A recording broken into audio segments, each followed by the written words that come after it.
Hello friend, this is Manish and welcome to my YouTube channel Educo classes. आज के इस video में मैं बताऊंगा आप लोगों को डीपीएसपी के बारे में, directive principle of state policy. इस सेशन में मैं इसका कंप्लीट मीनिंग, डिफिनीशन, इम्प्लीमेंटेशन और रिकमेंडेशन को डिस्कस करूंगा। इसलिए आप मेरे चैनल के साथ बने रहे और कंप्लीट अंत तक देखें ताकि पूरी कंसेप्ट आपको समझ में आ जाए। और आपको मैं बता दूं, जो पहले सर क्लासेस थे उसको अब चेंज करके एड्यूको क्लासेस कर दिया गया है। और इस वीडियो को आप टेलीग्राम पर भी फॉलो कर सकते हैं, मुझे EDUCO करके, एड्यूको क्लासेस करके without space EDUCO CLASSES classes करके आप टेलीग्राम पर फॉलो कर सकते हैं। वहां पर आपको टेलीग्राम पर PDF आपको मिल जाएगी और यूट्यूब का नोटिफिकेशन भी बहुत जल्दी मिल जाएगी। ये जो आज का सेशन है काफी इंपॉर्टेंट होने वाला है, इसलिए क्योंकि ये बीएड के लिए, सीटेट, स्टेट, KVS या फिर अदर किसी प्रकार का कोई कॉम्पिटिटिव एग्जाम जो होता है उन सारे लोग के लिए ये इंपॉर्टेंट है। इसलिए आप इस वीडियो को अंत तक देखें ताकि पूरी क्लियरली और अच्छे से कंसेप्ट को समझ में आ जाए। तो बिना डिले किए वीडियो को स्टार्ट करते हैं। 1945 में एक कमिटी ने रिकमेंड करता है डीपीएसपी को, जिसको हम directive principle of state policy बोलते हैं। डीपीएसपी, जिसमें एक कमिटी का नाम था जिन्होंने रिकमेंड किया था डीपीएसपी को, उसका नाम था सप्रू कमिटी। इनका पूरा नाम था सर तेज बहादुर सप्रू। उन्होंने 1945 में डीपीएसपी को रिकमेंड किया और उन्होंने कहा कि दो प्रकार की कमिटी होनी चाहिए, एक जस्टिसिएबल और एक अनजस्टिसिएबल। जस्टिसिएबल में हमारा फंडामेंटल राइट्स हो जाता है और अनजस्टिसिएबल में डीपीएसपी को डाला गया था। तो इस सारे टॉपिक को डिस्कस करने के लिए मेरे वीडियो के साथ बने रहे और देखते रहे सर क्लासेस। इसमें हम आगे बात करेंगे इसकी मीनिंग, रिकमेंडेशंस, एकोमोडेशंस, ठीक है, और इसकी क्या क्या एजुकेशन में इम्प्लीमेंटेशन है, ये डीपीएसपी होती क्या है, इस सारी चीजों को, सारे पॉइंट को डिस्कस करेंगे आज के सेशन में।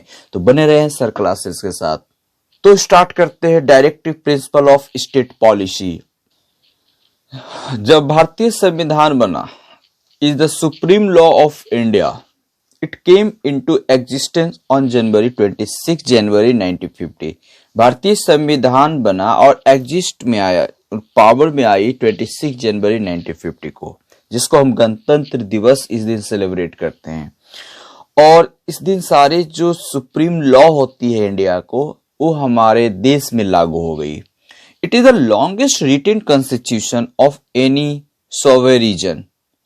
सारी जो विश्व में अगर कहा जाए तो इंडिया का सबसे लॉन्गेस्ट और रिटन वे में कॉन्स्टिट्यूशन है इस वर्ल्ड में, जिसमें 444 आर्टिकल्स हैं, 12 शेड्यूल्स है, जिसको भाग हम लोग बोलते हैं शेड्यूल्स 12, और 22 पार्ट्स हैं, भाग, और 94 अमेंडमेंट किए गए। ठीक है, ये आई होप थोड़ा बहुत इसमें आगे पीछे डेटा में हो सकता है, लेकिन एग्जैक्टली ये चीज है। ठीक है, पार्ट्स 4 में इसको इंक्लूड किया गया था, directive principle of state policy. ठीक है, तो ये डीपीएसपी को जो है भाग 4 में इसको इंक्लूड किया गया। आर्टिकल 36 से लेकर 51 तक इसकी मेंशन है, याद रखेंगे इसे, आर्टिकल 36 to 51। इसमें जो डील्स किया जाता है with various directive principle of state policy, ये ध्यान रखा, ये जो पॉलिसी थी स्टेट के लिए थी। राज्यों को कैसे नियम को इंप्लीमेंट करनी है, राज्यों को कैसे उस नियम को आगे बढ़ाना है, उनको क्या अधिकार दिया गया है लोगों के लिए, लोगों को क्या इसे कोर्ट में ले जाया जा सकता है या नहीं, आगे के देखते हैं। तो पहले इसका हिस्ट्री जान लेते हैं। हिस्ट्री क्या है?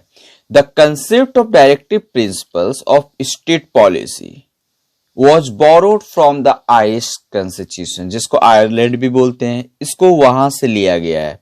The makers of Constitution of India, India का जो संविधान बनाने वाला जो मेकर्स थे, कर्ता थे, were influenced, काफी प्रभावित हुए by the Irish nationalist movement, Irish के नेशनलिस्ट मूवमेंट से, and then the principles have been inspired by the directive principles given in constitution, और साथ ही साथ also by the principle of Gandhi ji. Constitution, Ireland के कॉन्स्टिट्यूशन से तो प्रभावित होकर कॉन्स्टिट्यूशन बनाने वाले, इंडिया के कॉन्स्टिट्यूशन बनाने वाले इसको वहां से एडॉप्ट किए, और साथ ही साथ the principle of गांधीजियम, Gandhi ji का जो प्रिंसिपल्स था, जो सिद्धांत थी, उसको भी इंक्लूड किया गया, इसीलिए इसको गांधीजियम भी बोला जाता है।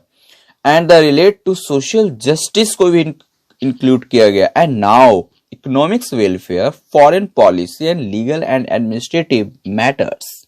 अब इसकी डिफिनेशन की बात करते हैं। The directive principles of state policy are guidelines to the central and state government of India. State directive principle of state policy जो है गाइडलाइन करती है सेंट्रल और स्टेट गवर्नमेंट को, to be kept in mind while framing law and policy, है ना।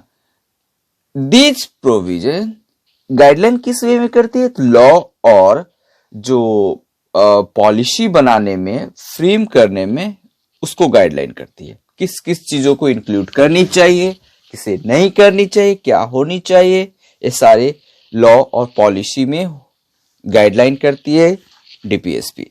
These provisions contained in Part 4, जो मैंने पहले बताया, of the Constitution of India are not enforceable by any court। ये जो कॉन्स्टिट्यूशन है इंडिया का, ये जो डीपीएसपी है, इसको आप इनफोर्सली कोर्ट के द्वारा, कोर्ट में ले नहीं जाया जा सकता है एक आम जनता के द्वारा, इसलिए इसको अनजस्टिसिएबल बोला जाता है, ठीक है। But the principle laid down therein are considered fundamental in the governance of the country, making it the duty of the state to apply this principle in making law to establish a just society in the country। लेकिन राज्य का एक कर्तव्य है कि जो भी मतलब कानून बनाए, जो भी पॉलिसी बनाए, तो समाज के हित में होनी चाहिए, देश के हित में होनी चाहिए, ठीक है। इसकी कैरेक्टरिस्टिक्स देख लेते हैं, कैरेक्टरिस्टिक्स विशेषता देखते हैं। डीपीएसपी का जो मेन एम है ना, create social and economic condition under which the citizen can lead a good life.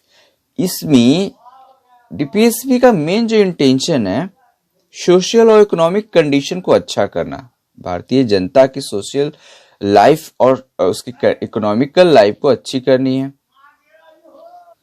Establish social and economic democracy through a welfare state। They act as yardstick in the hands of the people to measure the performance of the government। मतलब peoples के हाथों में ऐसा yard stick देनी है ताकि government की performance को क्या कर सके, मेजर कर सके। The directive principles are non-justiciable right of the people। The directive principle, though not justiciable, are fundamental in the governance of the country।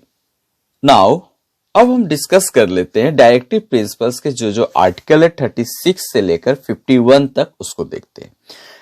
तो पहला जो 36 आर्टिकल्स में स्टेट के बारे में डिफिनेशन मिलता है, तो इसमें क्या कहा गया है इसको देखता है। State include the government and Parliament of India and the government and the legislature of each of the state and all local other authority within the territory of India or under the control of the government of India।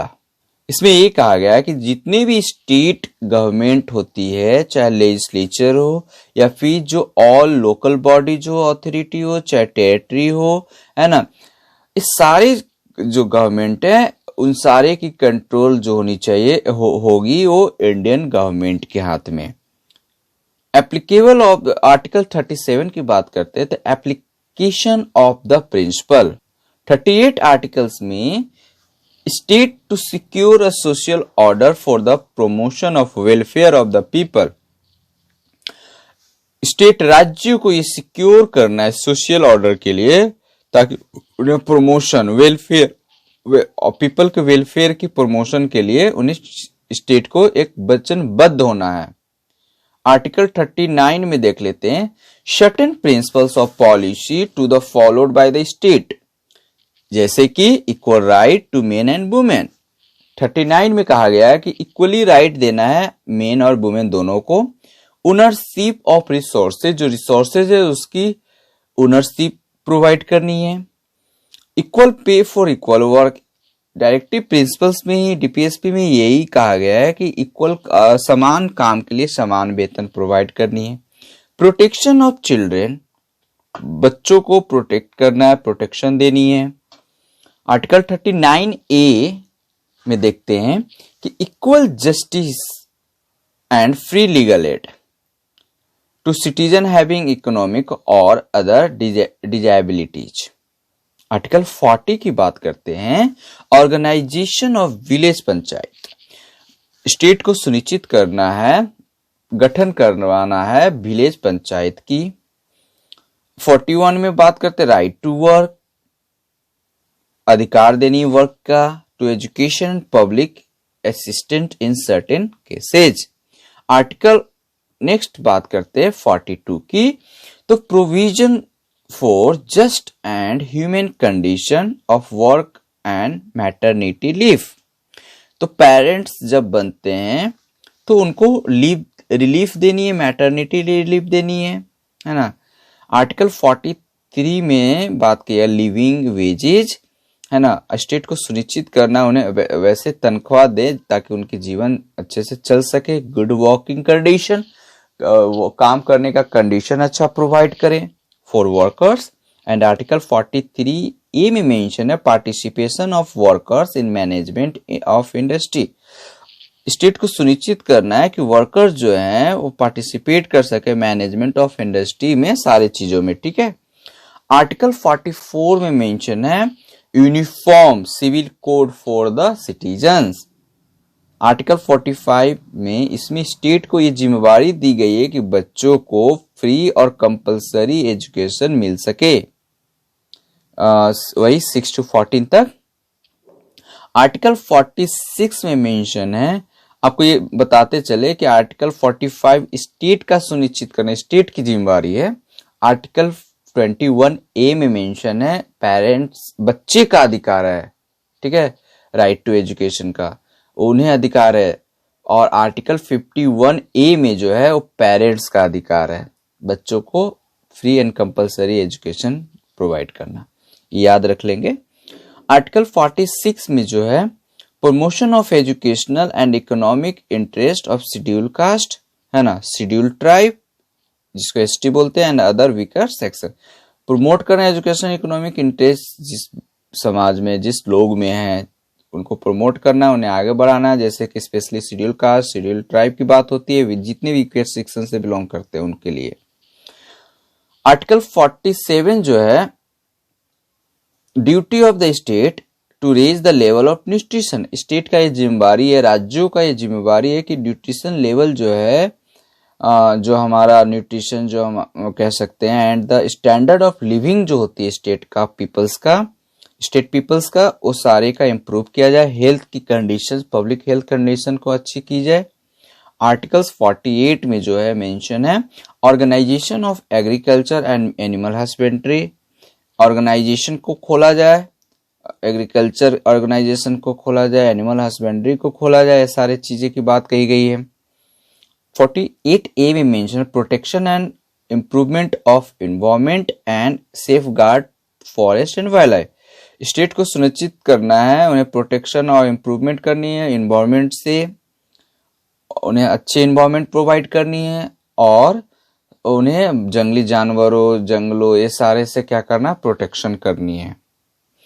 Article 49 में mention है protect ion of monuments and places and object of national importance, protect ion of monuments and places and object of national importance. 49 में ये कहा गया है कि जितने भी मोन्यूमेंट्स हैं पब्लिक प्लेसेस है प्राइवेट उनको रक्षा करना है ना, प्रोटेक्ट करनी है।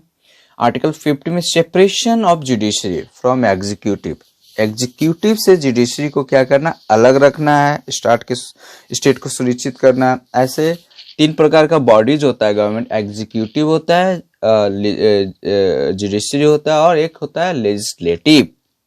आर्टिकल 51 में मेंशन है promotion of international peace and security, मतलब इन बाहरी देश से हैं, इंटरनेशनल पीस शांति और सौहार्द बनाए रखना है, सुरक्षा बनाए रखना है। Just and honourable relations, encourage settlement of international dispute of arbitrations. अब इम्प्लीमेंटेशन ऑफ डीपीएसपी की बात करते हैं। तो थ्रू हम लोग जो इम्प्लीमेंटेशन करते हैं डीपीएसपी का, किसके किसके थ्रू करेंगे, तो through land reform act, land reform act के थ्रू, बैंकिंग पॉलिसी के through, fixation minimum wages for employ engage in various employment के through, welfare scheme for weaker section के थ्रू, न्यूक्लियर डिजार्मामेंट के थ्रू। डीपीएसपी को हम लोग implement करेंगे through the panchayat raj, the equal amendment remuneration act 1976, consumer protection act के through 1986 में, और 86 constitutional amendment 2002 inserted a new article, article 21A के थ्रू। ठीक है, आर्टिकल 21A जो था एजुकेशन के लिए, जो जिसको फंडामेंटल राइट्स अब कहा जाने लगा, वो 2002 में उसको अमेंडमेंट संशोधित किया गया था 21A। अभी देख लेते हैं कि आर्टिकल क्या क्या अमेंडमेंट टू डीपीएसपी संशोधन है ना। तो an amendment require the approval of 2/3 of the members present and voting. तो अमेंडमेंट संशोधन के लिए 2/3 टोटल जितने वोटिंग या प्रेजेंट होते हैं मेंबर्स, उसका 2/3 मेंबर्स होनी चाहिए वोटिंग के लिए, ताकि वो अमेंडमेंट हो सके, किसी संविधान में किसी लॉ में संशोधन हो सके। आर्टिकल 31C में अमेंडमेंट किया गया था, inserted into the directive, insert किया गया था डीपीएसपी, मतलब किस आर्टिकल का अमेंडमेंट करके डीपीएसपी में इंक्लूड किया गया, इंसर्ट किया गया, तो आर्टिकल 31C को अमेंडमेंट किया गया था। Inserted into the directive principles of state policy by the 25th amendment act 1971 seek to upgrade the DPSP. तो 25वां अमेंडमेंट था 1971 में की गई थी।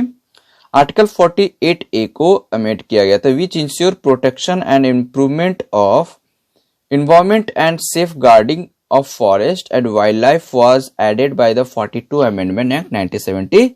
इसमें यही कहता है कि 48 जो है कि प्रोटेक्शन और इम्प्रूवमेंट करता है, एनवायरनमेंट को सेफ गार्ड, फॉरेस्ट को बचाता है, एंड वाइल्ड लाइफ से हमें बचाया जाता है, वाइल्ड लाइफ को बचाना है, उन्हें सुरक्षित रखना है, जंगलों को कटाई से बचाना है। ये सारी चीजें 42वें संविधान संशोधन 1976 के द्वारा कहा गया था। आर्टिकल 45 को जो अमेंडमेंट इसमें था, विच इसमें इंश्योर करना था provision for free and compulsory education for children was added by the 86 amendment act 2002। तो इसमें अमेंडमेंट करके, जैसे कि 86वें अमेंडमेंट 2002 के तहत इसमें स्टेट को एक सुनिश्चित करना था कि बच्चों को free and compulsory education provide करनी है। इसकी कंक्लूजन की बात करते हैं तो डीपीएसपी जो है ये नॉन जस्टिसेबल राइट्स है, guideline to the central and state government of India. DPSP और गाइडलाइन, ये डीपीएसपी जो है गाइडलाइन करती है सेंट्रल और स्टेट गवर्नमेंट को, इंडिया के स्टेट और सेंट्रल गवर्नमेंट को। DPSP are not enforceable by the court, इसे इन्फोर्स मतलब कोर्ट में ले नहीं जाया जा सकता है ना, ये इन्फोर्सेबल नहीं है। DPSP are considered fundamental in the governments of country, ये मतलब जो स्टेट है या जो स्टेट गवर्नमेंट होती है उसको फंडामेंटल राइट्स देती है। DPSP is the duty of the state in DPSP, ये ड्यूटी देती है स्टेट को to apply these principles making law to establish just society in the country। Society जो हमारे देश में समाज है उसके लिए, उसके हित में काम हो, उनकी जो स्टैंडर्ड ऑफ लिविंग होती है उसको क्या हो, अच्छी हो, इस तरीके से स्टेट को जिम्मेवारी रिस्पॉन्सिबिलिटी देती है। In fact it is the duty of the state to the kept in mind of DPSP while framing law and policy to establish a just society in the country। तो ये सारी चीजें थी डीपीएसपी। तो आई होप ये video आपको अच्छी लगी होगी। अगर वीडियो अच्छा लगा हो तो प्लीज लाइक शेयर सब्सक्राइब करना ना भूलेंगे और अपने दोस्तों के साथ ज़्यादा से ज़्यादा शेयर करें ताकि मेरी भी कॉन्फिडेंस बना रहे, क्योंकि आप लोग के लिए मैं इतनी मेहनत कर रहा हूं दोस्तों, तो आपको भी हक बनता है कि आप भी मेरे लिए इतना कर सकते हैं। आप ज़्यादा से ज़्यादा लोगों के बीच में शेयर और सब्सक्राइब जरूर कर दे ताकि नेक्स्ट वीडियो फिर बनाने में मेरी कॉन्फिडेंस बिल्डअप हो। और नेक्स्ट वीडियो के साथ फिर मिलते हैं, तब तक के लिए आपका दिन बहुत ही बढ़िया हो। Bye bye.